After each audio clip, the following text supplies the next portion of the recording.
Star bucks చైనాలో మంచి famous అన్నమాట. అది చూద్దాం. స్టార్ బక్స్ లో కాఫీలతో పాటు కాఫీ కప్పులు కూడా అమ్ముతున్నారు. విచిత్రంగా ఉన్నాయి చూడండి. 1500 కాఫీ కప్పు.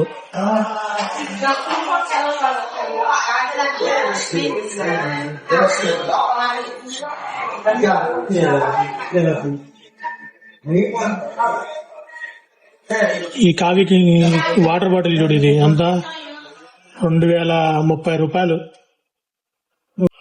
ఈ కప్పు చూస్తారా, దాదాపు 799 అంటే 8000 రూపాయలు. 4500 రూపాయలు. రూపాయలు కాదు, ఆర్ఎంబి. రూపాయలే, ఆర్ఎంబీలు కాదు. 100లో ఉంది, నేను వేలలో చెప్తాను. రూపాయలు 100 చెప్తున్నాను, చెప్పడం కూడా. 4600 రూపాయలు అన్నాను. చూడు, నాకు డౌట్. ప్లే చేస్తా మళ్ళీ. అంటే ఇండియన్ కరెన్సీ 1500.